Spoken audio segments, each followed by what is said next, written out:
بظاہر تو یہی کہا جا رہا ہے کہ جو ٹرمپ کے کہنے پہ جنگ بندی ہو گئی، لیکن ایسا نہیں ہے۔ دراصل پاک فضائیہ کے شہینوں کا جو خوف تھا، انہوں نے جو چند گھنٹوں میں بھارت کی اینٹ سے اینٹ بجا دی، اس خوف کی وجہ سے مودی نے جنگ بندی پہ آمادگی ظاہر کی، ورنہ وہ اس سے پہلے کہہ رہا تھا کہ سوال ہی پیدا نہیں ہوتا۔ لیکن اب جب تباہی ہو گئی تو وہ بہانے ڈھونڈ رہا تھا کوئی اسے کہے جنگ بندی کے لیے۔ جب ٹرمپ نے ٹویٹ کیا تو وہ پلک جھپتے مان لیا۔ مودی یہ سمجھ رہا تھا کہ اس کے پاس دنیا کی اتنی بڑی فوج ہے، طاقت ہے، اسلحہ ہے، تو وہ پاکستان کو چند منٹوں میں فتح کر لے گا، لیکن اسے نہیں پتا جو ایمان کی طاقت ہوتی ہے اس کے سامنے ٹڈی دار لشکر بھی زیر ہو جاتے ہیں۔ 313 کی جو تعداد تھی، انہوں نے کتنے بڑے لشکر کو زیر کیا تھا۔ تو یہ مودی کیا چیز ہے؟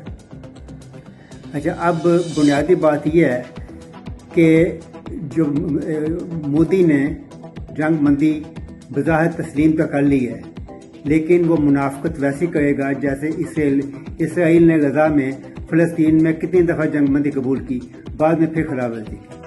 اور اب بھی ابھی پتہ چلا کہ وہ آزاد کشمیر کی طرف سے اس کی جو فوجیں ہیں مسلسل چھوٹی موٹی وہ کنٹرول لائن پہ اشتعال انگیزیاں کر رہی ہیں۔ چلیے، یہ آنے والا وقت بتائے گا کہ وہ اس پہ عمل کرتا ہے یا نہیں کرتا۔ لیکن اس وقت اگر مذاکرات ہوتے ہیں تو پاکستان اس وقت بہترین برتری پوزیشن میں ہے، جبکہ ماضی میں ایسا نہیں تھا۔ مثلاً جب 65 کی جنگ ہوئی تو اس وقت جو معاہدہ تاشکند ہوا تھا، اس پہ بھی بھٹو نے کہا تھا کہ میں بتاؤں گا کہ معاہدہ تاشکند میں کیا ہوا تھا۔ یعنی وہاں بھی پاکستان نے کچھ ایسا مسئلہ ہوا تھا کہ جو بدنامی کا باعث بنتا تھا، جس کو بھٹو نے الیکشن میں پھر کیش کروایا، لیکن آج تک انہوں نے یہ نہیں بتایا تھا اپنی آخری سانس تک کہ تاشکند میں ہو گیا تھا۔ اس کے آگے جب 71 کی جنگ ہوئی تو شملہ معاہدہ میں ہماری پوزیشن بالکل ہی کمزور تھی۔ ہمارے 90,000 قیدی ان کے پاس تھے، 5,000 مربع میل کا علاقہ تھا، تو وہ اس وقت پوزیشن کمزور تھی۔ لیکن اس وقت پاکستان نے، خاص طور پر پاکستان کی فضائیہ نے، ہمارے شہینوں نے چند گھنٹوں میں جو بھارت کو وقتہ ڈالا ہے، اس کے بعد وہ ہم سمجھتے ہیں کہ دنیا نے مان لیا کہ پاکستان برتر ہے، اور اس نے برتری دکھائی ہے۔ لہذا جو برتر فریق ہوتا ہے وہ اس میں کبھی مذاکرات میں کبھی زیر نہیں ہوتا۔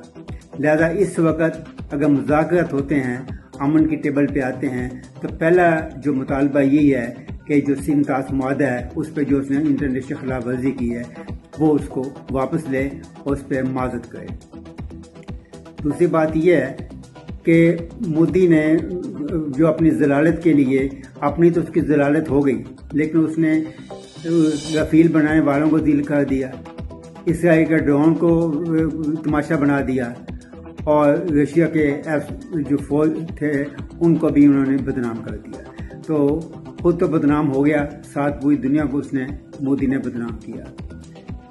لیکن یہ ان کی کوئی نئی بات نہیں ہے، بدنامی ان کے لیے ایک شان ہے۔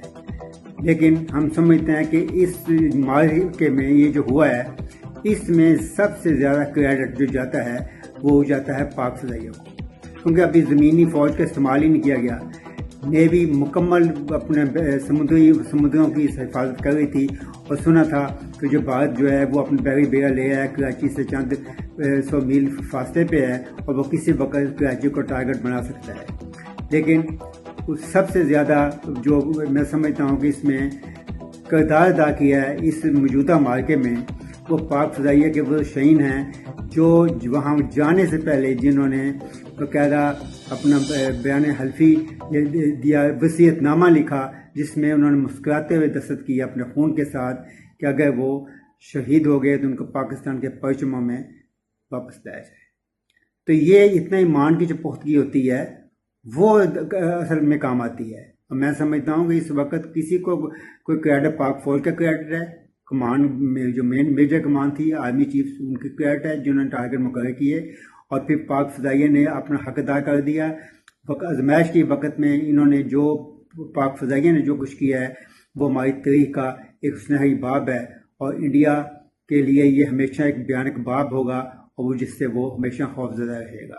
اور آئندہ اگر اس نے مودی نے اسرائیل کے ڈیزائن پر اسی کے انداز میں اگر معاہدہ کرنے کے بعد امن کا جنگ بندی کا اس نے خلاف ورزی کی تو اس کو پھر جو اب تو وہ بچ گیا ہے پھر وہ شاید وہ بچ بھی نہیں سکے گا، کیونکہ پاکستان نے جو اپنی طاقت کا جو ٹریلر دکھایا ہے وہی اس کے لیے میں سمجھتا ہوں کہ کافی ہے۔